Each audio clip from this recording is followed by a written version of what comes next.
आनंद एक कॉलेज में छात्र था। उसने एक डीलर के शोरूम में एक सुंदर स्पोर्ट्स कार देखी थी और वो लंबे समय से अपने लिए एक ऐसी ही कार चाहता था। आनंद जानता था कि उसके माता-पिता इसे खरीदने के लिए सक्षम हैं, इसीलिए उसने उन्हें बताया कि उसे ये कार अपने ग्रेजुएशन कंप्लीट होने पर गिफ्ट के रूप में दे। देखते ही देखते वो दिन भी आ गया और पिता ने आनंद को अपने निजी कार्यालय में बुलाया। उन्होंने उससे कहा कि मुझे तुम्हारे जैसे अच्छे बेटे पर बहुत गर्व है। उन्होंने उसे बताया कि वह उससे कितना प्यार करता है और उसे एक प्यारा रैपर से लिपटा हुआ उपहार दिया। आनंद उस छोटे से गिफ्ट के डब्बे को देख निराशा महसूस करने लगा, लेकिन वह जानने के लिए उत्सुक था कि ऐसा क्या था उस बॉक्स में, इसलिए उसने बॉक्स तुरंत खोला और उसमें एक लाल कपड़े से लिपटी भगवद गीता देखी। आप इतने अमीर हैं और आप मुझे केवल एक गीता दे रहे हैं।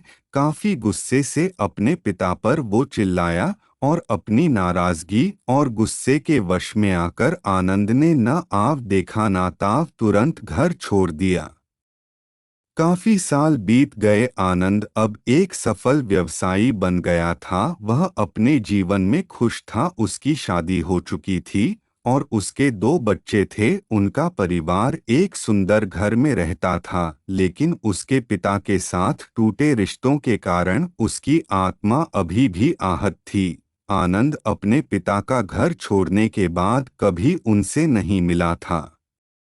आनंद को उस दिन के बाद अपने पिता को ना मिलने का पछतावा हमेशा रहने वाला था, क्योंकि एक दिन उस एक पत्र मिला जिसमें उसके पिता के निधन की खबर थी और साथ ही ये बताया गया था कि उन्होंने अपने जीवन भर की पूंजी वसीयतनामा के अनुसार अब आनंद के नाम कर गए थे।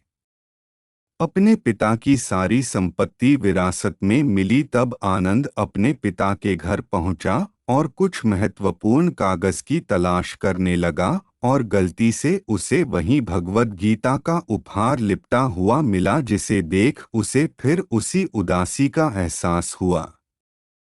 उस गीता को उसने अच्छे से देखा तो उस पर अपने पिता की हैंडराइटिंग में कुछ लिखा पाया।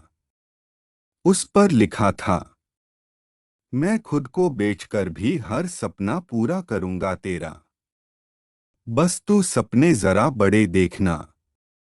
ये बोल रहा बाप नहीं, जिंदगी का सबसे पहला दोस्त तेरा।